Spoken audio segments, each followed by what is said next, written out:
नमस्कार मित्रांनो, सागर पाटील परत आपल्या नव्या व्हिडिओमध्ये खूप खूप स्वागत करत आहे. तुमचे सर्वांचे या आपल्या आवरेच्या महाशिवरात्रीमध्ये खूप खूप असे स्वागत आहे. काय आहे की आता आपल्याला असंच म्हणावं लागेल, कारण एखाद्या मोठ्या देवाचा सोहळा असेल, म्हणजे मोठा सोहळा असेल, तर तिथे आपले म्हणजे त्या सणामध्ये सर्वांचं स्वागत करावं लागेल. कारण कसं आपण ज्याप्रमाणे बैरदेव पालखी सोहळ्यामध्ये सर्वांचं स्वागत करतो, तसं आपण आवरेच्या या मोठ्या महाशिवरात्रीमध्ये आपण तुमचे सर्वांचे मी स्वागत करतो. खऱ्या अर्थाने या आमच्या उत्तर रायगड जिल्ह्यामध्ये तसं पाहायला गेलं तर अखंड रायगड जिल्ह्यामध्ये देखील असेल, परंतु आपण पाहिलं नाही, परंतु आमच्या उत्तर रायगड जिल्ह्यामध्ये सर्वात मोठी महाशिवरात्री जिला म्हटले जाते, देहन तालुक्यातील आवरे गावाची महाशिवरात्री अगदी छान असतं. एकदम ऐतिहासिक वारसा लाभलेलं हे आवरे गाव, म्हणजे प्राचीन औरे म्हणजे ताम्रपट्टामध्ये त्यांचा उल्लेख देखील आहे. आणि शिवाय इतिहासाची साक्ष देणारा मर्दनगड देखील इथं साक्षीला उभा आहे. गावामध्ये विविध प्रकारच्या योद्ध्यांच्या विरगल आहेत, गदेगल आहेत आणि बऱ्याचशा अशा गोष्टी. आणि विशेष म्हणजे प्राचीन असं असणारं शिवमंदिर, जे शिवमंदिर असं आहे की ते एकदम रहस्यमय असं शिवमंदिर आहे. तर सर्वप्रथम आपण काय करणार की आपण देवाचे दर्शन करूया आणि नंतर इथला पालखी सोहळा जो आहे ना तो आपण अनुभवूया. जाऊया. जय भोलेनाथ. वातावरण संध्याकाळचं आणि बघा असं वाटतंय, अरे वा, चला सोबती आलेले आहेत. नमस्कार. अरे चला हो, वातावरण संध्याकाळचं कसं आहे की पालखी गावामध्ये आहे असं वाटतं. कारण बघा मंदिर आहे आणि मंदिराच्या बाजूला किती माणसांची वर्दळ, असं म्हणजे एखाद्या जत्रेमध्ये माणसं नसतील पण एवढे सोलेला माणसं आहेत. नक्कीच हा सोहळा भारी असेल. आता आपण सर्वप्रथम जाऊया आतमध्ये आणि काही दोन गोष्टी बोलूया, म्हणजे कसं की जरा बरं वाटेल, कारण छान असं केलेलं आहे. आता आपण मंदिराजवळ आलेलो आहोत आणि आपण जर बघितलं ना तर सगळीकडे विद्युत रोषणाई दिसते. अगदी माणूस स्पष्ट दिसेल, म्हणजे कोणत्याही कलरचा माणूस असतो, माणूस स्पष्ट दिसेल. आणि बाजूला बघितलं तर आवऱ्याच्या सौंदर्यामध्ये भर टाकणारा आपला हा तलाव कसं वाटतं बघा. तुम्हाला मी सांगतो की प्रत्येक गावानं असा आदर्श डोळ्यासमोर ठेवला पाहिजे की सण असेल गावामध्ये तर अशीच विद्युत रोषणाई झाली पाहिजे, म्हणजे कसं की सर्वांना स्पष्ट दिसतं. आणि आता बघा शूटिंग देखील आपल्या एकदम क्लिअरिटीमध्ये येते. जाऊया आपण.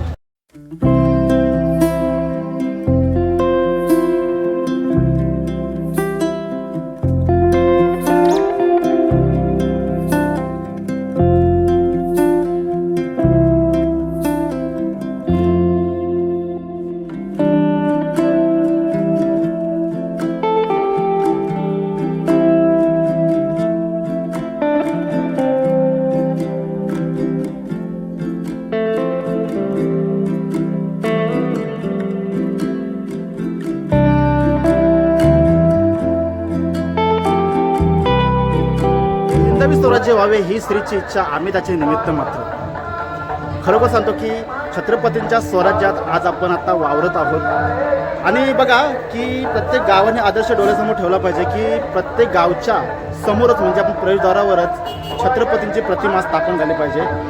त्यामुळं काय होतं की ज्यावेळी सर्व काही संपतं परंतु छत्रपतींचं आपण नाव घेतलं ना तर परत ते सर्व साम्राज्य उभं करण्याची एक ताकद येते, ती आपल्या शिवरायांमुळंच. आज आपल्या व्हिडिओमध्ये देखील छत्रपती शिवरायांचं दर्शन झालं, याचं फार मोठं परम भाग्य आहे. आणि मी तसेच आवरेच्या ग्रामस्थांचं देखील त्यांना खूप खूप धन्यवाद देतो. जाऊया आता आपल्याला मंदिरात जायचं.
ओम नमः शिवाय ओम शिवाय ओम नमः शिवाय ओम नमः शिवाय ओम नमः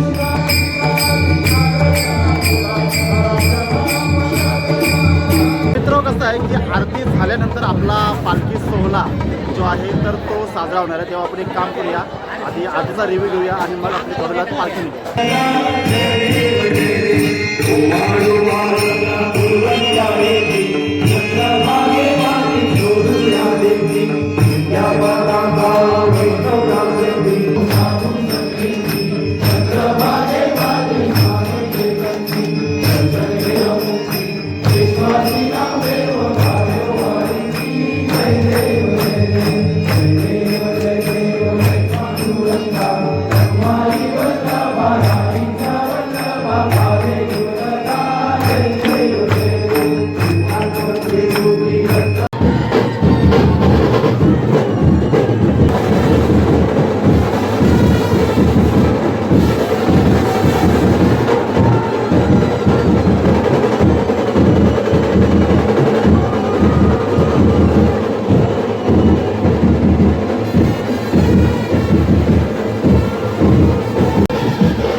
पालखी निघाली आहे, पालखीचं प्रस्थान झालेलं आहे.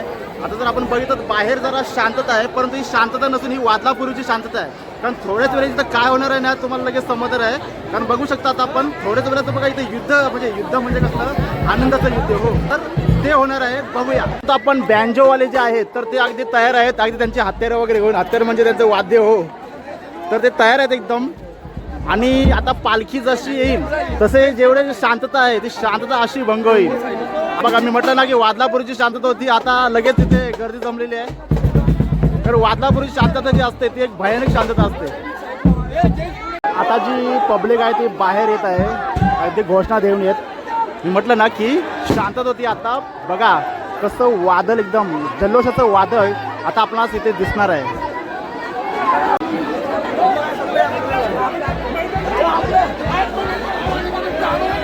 बरोबर पारंपरिक वेशभूषा बघा, ट्रेडिशनल डे. अरे वा, अरे किती दिवस लागलं उगवाला, किती दिवस लागलं उगवाला एवढं? 1 वर्ष 4 महिने काय? हा लाईव्ह आहे, चालू आहे म्हणून तर विचार ना. मस्त, एक नंबर. मला पण द्या. 1 वर्ष 4 महिने झालं. एक वाढवाला दाढी बिडी आणि तुम्ही काय मार्गदर्शन करायचे असते मस्त छान बघू शकतो. अरे वा, वेशभूषा मस्त आहे बघ, आवडली आपल्याला, एक नंबर. आजची पालखी पहिल्यांदाच बघितलं की जिथे वेशभूषा ही केली जाते. मग अशी दाढीवाला मुशीवाला गेला एकदम सावकार गेला ना आता हा बघा प्राण्याचं रूप डायरेक्ट घेतलेलं आहे. हा केलं नाही हा आपलाच आहे. आपला आहे म्हणून जरा कसा बिंदास येतो ना. आपला आहे म्हणून बिंदास येतो. हो हो हे जण आहे बरोबर आहे.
बघू शकतो आपण आता पालखी सोहळा अगदी रंगात आलेला आहे आणि खरोखर सांगतो की रायगड जिल्ह्यातील हा सर्वात मोठा पालखी सोहळा आज आपण अनुभवतो. अगदी जवळजवळ अर्धा किलोमीटरची लाईन नुसती पब्लिकने गेलेली आहे. हे पब्लिक सगळीकडे पसरलेली आहे हे बघू शकतो आपण. आणि आता काही बघणारी मंडळी देखील तेवढीच आहेत, म्हणजे नाचणारी आणि बघणारी दोन्ही मंडळी तेवढीच आहेत. दोघांचा इथे संगम झालेला आहे.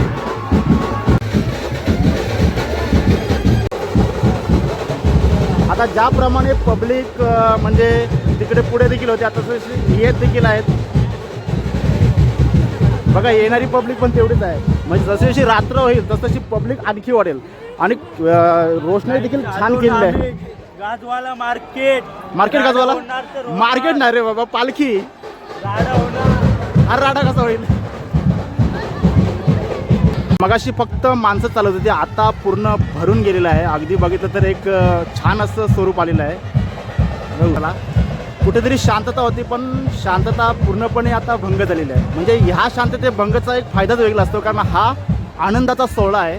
रायगड जिल्ह्यातील सर्वात मोठा पालखी सोहळा म्हणून ज्याची ओळख आहे तोच पालखी सोहळा आज आपण आता इथे पाहतच आहात. माणसं येत आहेत, जात आहेत, पण जात कोण नाही, जातात ते फक्त नातेवाईकाच्या घरी आणि येतात ते पालखी सोहळ्याला. रायगड जिल्ह्यातील सर्वात मोठा पालखी सोहळा म्हणून ओळख असणारा हा आवरेचा महाशिवरात्रीचा पालखी सोहळा आज आपण पाहिलेला आहे. तसा हा रात्रभर सोहळा असतो, परंतु कसं आहे की आपल्याला खूप मोठा परिस्थिती बाहेर जायला लागेल, त्याच्यामुळे हा व्लॉग इथंच मी थांबवत आहे. तर व्हिडिओ कसा वाटला मला कमेंट एकदा नक्कीच कळवा आणि व्हिडिओवर लाईक करा, शेअर करा आणि आपल्या चॅनलला सबस्क्राईब करा. म्हणजे लवकरच एका नव्या व्हिडिओमध्ये तोपर्यंत सर्वांना जय भोलेनाथ. शिवशंकर नमामि शंकर.